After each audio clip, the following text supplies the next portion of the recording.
Hello everyone and welcome to another episode of GodSaw's Turnbuckle, the wrestling video podcast that I have been working on here on youtube.com/UC Campbell. We may be going through a name change here very soon to probably more represent everything that goes on with this, or at least represent my FGC gamer tag to go along with it. But we'll see how everything plays off on that one.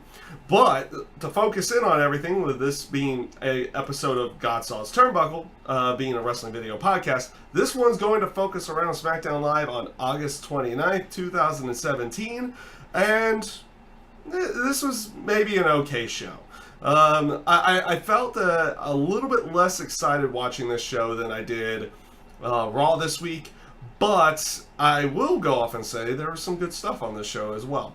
So let's just go right from the beginning. You have Jinder Mahal coming out, cutting basically the same type of promo he usually has been cutting over the last few weeks, saying he was disrespected by Nakamura by getting knocked out by the Kinshasa the week before. Also promoting the tag match for later in the night with Nakamura and Orton going up against Rusev and Jinder Mahal. The Singh brothers were out there as well. They said they had failed him from the week before because, Shinsuke Nakamura was able to get to him. They were wanting to apologize and eventually, they'd say they would kiss his feet. The Singh brothers did good here, honestly. I thought the Singh brothers were great in the sense of what they were going for. But before they could kiss his feet, Shinsuke Nakamura Shinsuke Nakamura interrupts everything. He comes out, and beforehand, the Singh brothers said that Shinsuke Nakamura would never get to Jinder Mahal again. When Shinsuke gets into the ring, what does he do with the Singh brothers? They stand in front of him. He literally just goes like this and parts them. And disposes of both of them, and they do start brawling. Eventually, the Singhs and Mahal get the better of Nakamura. Randy Orton comes out to try to make the save, but as soon as he comes out, Rusev comes out, stops him with a super kick, and the segment ends with a Colossus to Shinsuke Nakamura. So kind of building up everything going into the actual match a little bit later on. Let's go into the next segment, which ended up being the Ascension going up against Chad Gable and the returning Shelton Benjamin. This was a match that was also kind of an area like last week. We had the debut of Bobby Roode, and it went right into commercial break. Again, debuting Shelton Benjamin, and they go into commercial break. Now, granted, it's with the what is it? It is with the picture-in-picture side of everything. So yes, you are getting to see the action and everything to go along with it, but again, they go into commercial break with that. That's one downside to it. Honestly, I felt like it was good to see Shelton Benjamin back in the ring. When he got his tag today, when he got the hot tag in the match, he went in there, cleaned house. Also got the babyface pop as well for coming in to on the hot tag and to go along with everything. The match itself was fine. Like I said, for me, it was good to see Shelton Benjamin in the ring again. It's been a while since I've watched him, but then again, I don't get to. I know he was in Ring of Honor for a good period of time, but I do not get to see Ring of Honor all that often. So I have not really seen him that much since he had left WWE a long, long time ago. So after this match, you had Baron Corbin. Baron Corbin he didn't come out, but he was having an interview backstage saying that he was going to answer AJ Styles' US Open Challenge. And this is before the commercial break. So it's like, okay, it seems like he's going to go walk off to the entrance and be that whenever AJ calls for someone out. AJ does come out, starts cutting a promo, says the US Open Challenge starts now, and lo and behold, whose music hits but Ty Dillinger. Ty Dillinger is the one who comes out. He was going to answer the challenge. But Baron Corbin, and it'll be interesting to see if this will be like a thing over the next couple weeks, if they're doing this US Open Challenge for the time being, that somebody else comes out, though Baron Corbin wants to answer. but Baron Corbin comes down and like attacks somebody or something to go along with that, because that's what he does here. They kind of have a little bit of a shoving match initially. It looks like Ty Dillinger is about to get in the ring. Baron Corbin dispatches of Ty Dillinger, and eventually it looked like he was about to get into the ring, but Ty Dillinger, as soon as Baron Corbin was about to get in the ring, all of a sudden Ty Dillinger re-enters the ring, dashes across and knocks him off the ring apron and tells the ref to start the match. So he's kind of injured going into the match as well. So it ends up being Ty Dillinger against AJ Styles. This was a quick match. It was a very quick match. It was about a couple minutes long.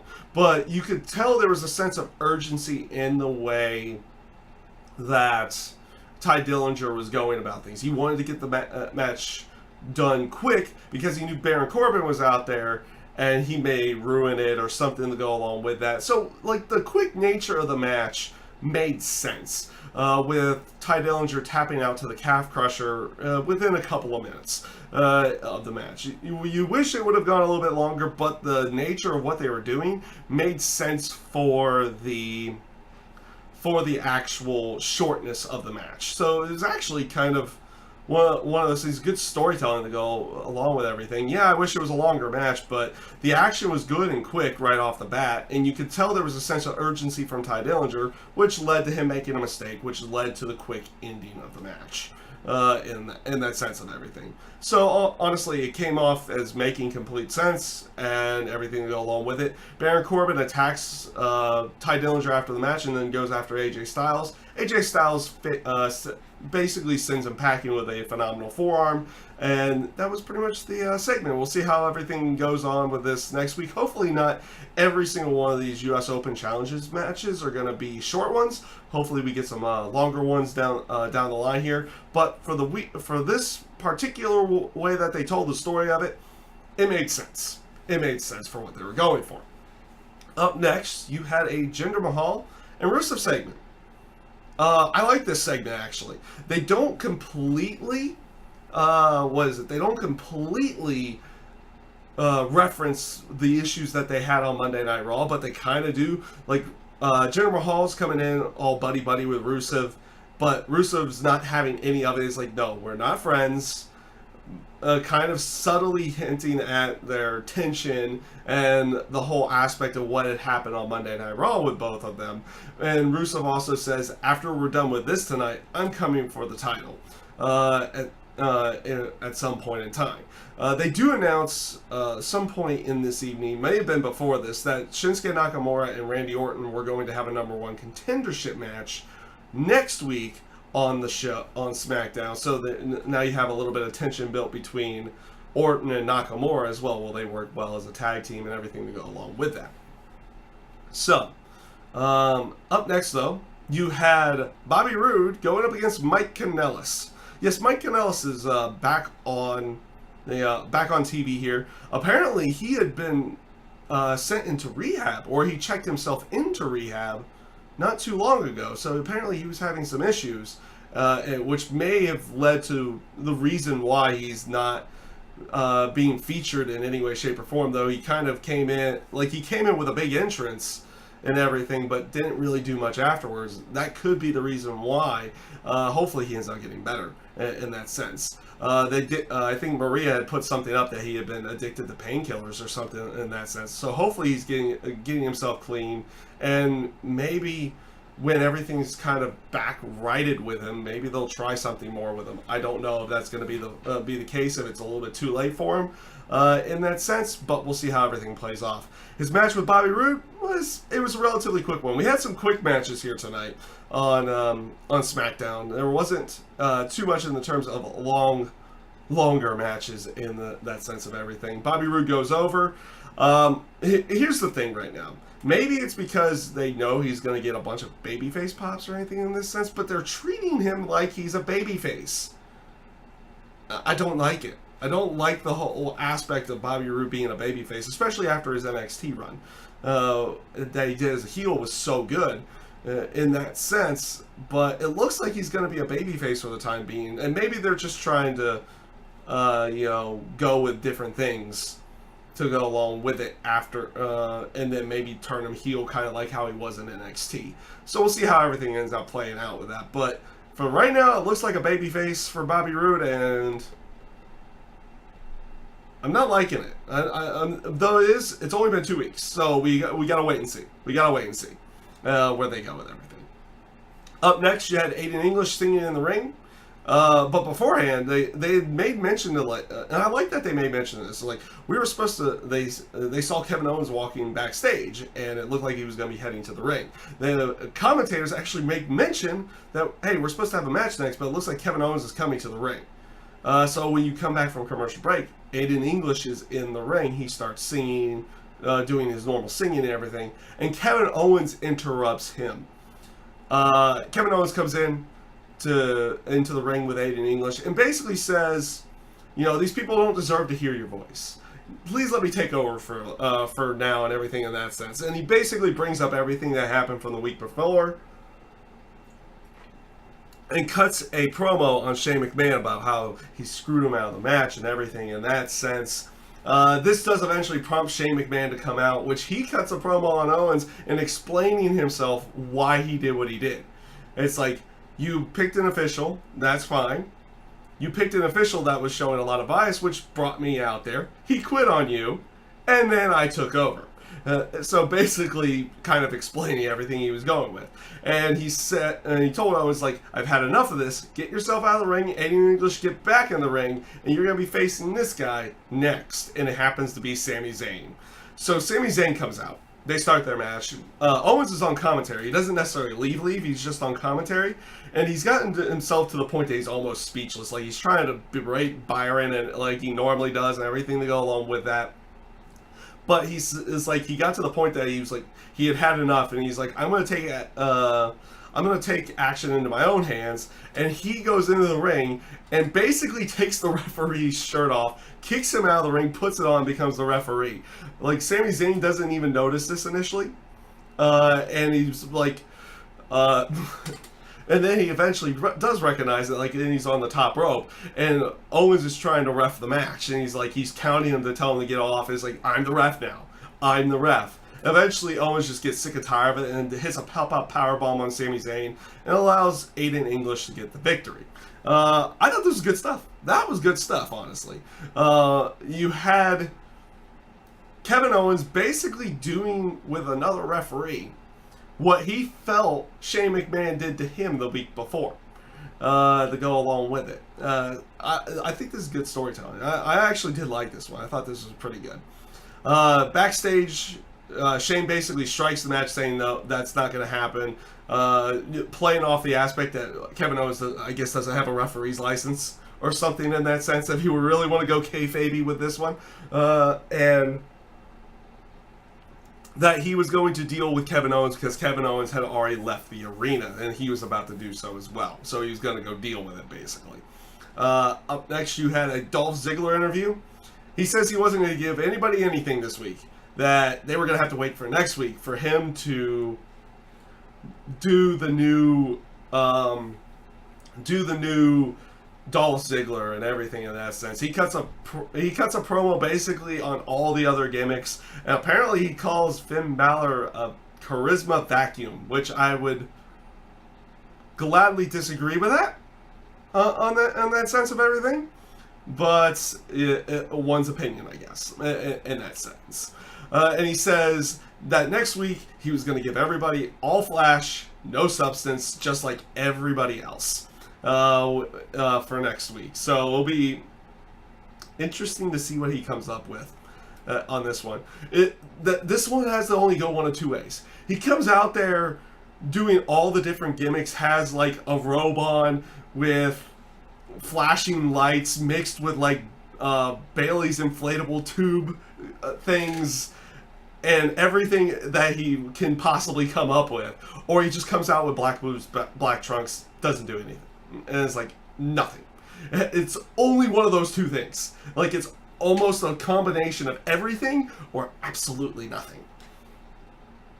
It'll be interesting to see what they do. I don't necessarily care too much for it, but I'm actually kind of interested to see where they're going to go with this and what they're going to try to do with it. Up next, you had the Usos going up against the New Day. So Xavier Woods apparently got hurt over the weekend, but like Samoa Joe did. But he was here for this one. He had a cast on his leg and everything, and he was playing it up. He was playing it up as well, because I guess that everyone was trying to ask for updates on Xavier Woods and everything in that sense. So instead of just kind of telling everybody over like the social media and everything in that sense, he goes out there with a sign on just saying, "It's sore. It's sore." That's it. So he was having a little bit of fun with it. But it looks like it's not going to be too bad of a thing for Xavier Woods, which is a good thing. That's a very good thing. Same with Samoa Joe's. It may not keep him out of action all that long in that sense of it. So at least they're not they're not hurt too badly in that sense. You don't want people to ever really get hurt in these ones because it takes time away from their careers, all of that, and everything in that sense. But if they do get injured, at least they don't, at least in this sense, they didn't get injured seriously to the point that they're going to be out for almost a year or something in that sense. Now, as for their match with the Usos, this was to determine a stipulation of one's choosing for later on. This was a decent enough match. It might have been probably their weakest match, but still a good match. Still a good match from both teams here. It was obviously Kofi and Big E going up against the Usos in this match. And the Usos get a win with a roll-up on Kofi Kingston, like with the pulling of the tights. So they get to pick a stipulation for the tag team title rematch down the line. Be interesting to see what they decide to come up with. Honestly, the next SmackDown pay-per-view is Hell in a Cell. It should be in Hell in a Cell. Let's just go with that. It should be Hell in a Cell. If they don't do that, I'm hoping for a 2 out of 3 falls match in that sense and everything. So we'll see what that ends up being. But, you know, to make reference with the Hell in a Cell pay-per-view, it probably should be in Hell in a Cell. Though it will be interesting. It's like, you get to pick a stipulation at the pay-per-view Hell in a Cell. You're not going to pick Hell in a Cell? No, you're going to pick something else? That would be a little bit weird. So, you had a backstage interview segment, which was going to be, I believe, with Dasha interviewing Carmella, but Ellsworth takes the mic and is like, I'm going to do the interview. He brings in Carmella. Carmella kind of runs down Ellsworth from what happened the week before, so now you're getting like full-on tension between the two of them. Ellsworth apologizes for like giving away her plan to cash in Money in the Bank. This eventually all gets interrupted by Natalya, who comes in and probably delivers one of the best one-liners that we've seen, one of the better one-liners that we've seen in a little while. We had a lot of really good one-liners with that scene of Roman Reigns segment from the night before. But she basically said she was going to make Carmella the Baron Corbin of the women's division. So basically saying she was going to make him fail, or make her fail the cash-in attempt. And just using the reference of what happened with Baron Corbin, just put a little bit more emphasis behind it. And I thought, like, their interaction was pretty good. And then they announced that next week Carmella and Natalya were going to have a match. And then Naomi interrupts. It's like, well, it looks like you have a pretty tough 2 weeks because you have her next week, then you have me the next week, and a rematch for the women's title, assuming that there's no cash-in next week to go along with it, which they do hint at in some way, shape, or form. It's like, oh, well, that could be a potential mistake for you. You have Carmella and Natalya in a match. Well, now I could potentially cash in my Money in the Bank contract on you, or something in that sense. So if that doesn't happen, you get Naomi and Natalya in a couple weeks. Up next, you had Tamina basically going up against a jobber. She was brought out by Lana. So Lana's trying to start this, calling it the Ravishing Revolution, where she's gonna, make Tamina a bigger star, more intimidating, everything in that sense. She comes out, squashes the jobber pretty quickly. Then they do this bit at the end where Lana brings in a bunch of photographers. So it's like she's trying to get Tamina to kind of get used to the whole thing of cameras, because like Tamina comes off as like, what's going on? I don't really all I want to do is go out there and win. So they're trying to make her ravishing, but they're also trying to make her dominant to go along with it. So she's not so keen on the cameras, but she wants to go out there and dominate everybody and get that sense of it. So it seems like they're doing something with this. It'll be interesting to see how they play this off. Or if they have any real plans for it other than where they've gone with it so far. It seems like they do, actually. It seems like they actually have some actual plans for this, and we'll see where everything goes with that. Up next was Season 2 of the Fashion Files. Yes, they are back to... And they even play it off in the intro. It's like back to basics. So they're back in their initial cop office or something in that sense. And this is a good segment. I'm not going to lie. I laughed out loud in this one. They do find themselves a new clue on everything, but beforehand, there were you had Tyler Breeze saying it's like, oh, we got a bunch of new tech from the people in the office, like they had a little black light and everything, and they even come up to a belt, just a normal belt, and immediately Fandango is like, oh, it's a title. No, and Tyler's like, no, that's a belt. Isn't this something you win? No, it keeps your pants up.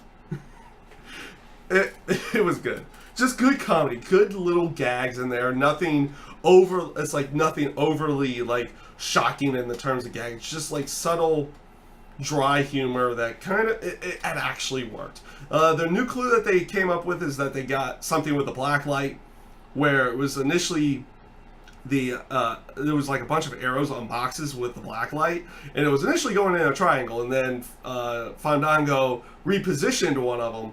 And it led to the sign of the 2B, which they had gotten, I believe, in their last segment that they had a couple weeks ago, I think. I'm not 100% on that one. But it also says not to be. So they're playing off the Shakespeare line and everything to go along with that. So it leads them to Aiden English in the end. So it seems like we might be getting something with the Fashion Files and Aiden English. So Breezango and Aiden English to go along with it.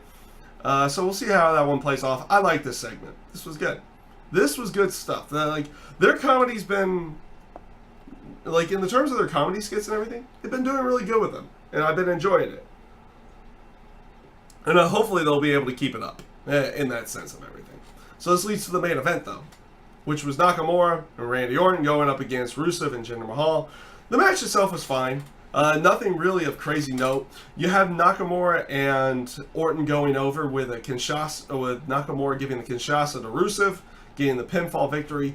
Most of the stuff happened afterwards because you just had Nakamura and Randy Orton. They were kind of like almost like friendly talking and everything to go along with that after the match, and they were just talking in that sense. And then Randy Orton's like, RKO. Just RKOs him. Sold really well by Shinsuke as well. He does a really good job of selling off a bunch of those finishes. He made this almost look like he got his face like just planted into the mat. Good looking sell for the RKO. Also, Randy Orton playing off as like, yeah, I still just need one of those. And kind of showing Shinsuke is like, hey, this can come out of nowhere as well. You know, it's not like a full-on heel turn for Randy Orton, but it does go, like I said, it just plays off the fact that they have their match next week for the #1 contendership. So overall, this week's SmackDown, it wasn't overly bad. It might have been a little bit lacking in certain areas, in the sense of everything. I'm not a big fan of Bobby Roode potentially being a babyface, in that sense of it. And to be honest, like, I'm interested, but also not fully liking this whole thing with Dolph Ziggler. Like, they're playing it up as, like, building up like he's going to do all these different things with different gimmicks and everything in that sense. Watch it just lead to, like, next week he comes out and he's just got black boots, black tights. Which would actually be a good way of playing it. It's like, I'm going to do all flash, no substance. Instead, he's going to go out there and just black boots, black tights, and just try to have a good match or something to go along with it. It'll be interesting to see how they play that off, but I'm also not the biggest fan of it either.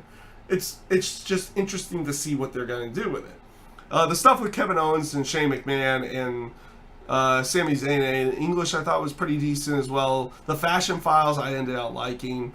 The main event tag team match was, it was what it was. It wasn't anything overly great, but it wasn't anything really that bad. most of the stuff of note happened after the match to go along with it. But otherwise, like I said, SmackDown I didn't really find to be a bad show, but it was lacking in certain areas. At least that's how I felt. I felt like it was lacking a little bit in certain areas. So, yeah, that's pretty much everything I got for SmackDown this week. So, we'll go ahead and, we'll go ahead and cut it there. I hope you enjoyed this video. And I do thank you guys for watching, and I hope you have a great rest of your day.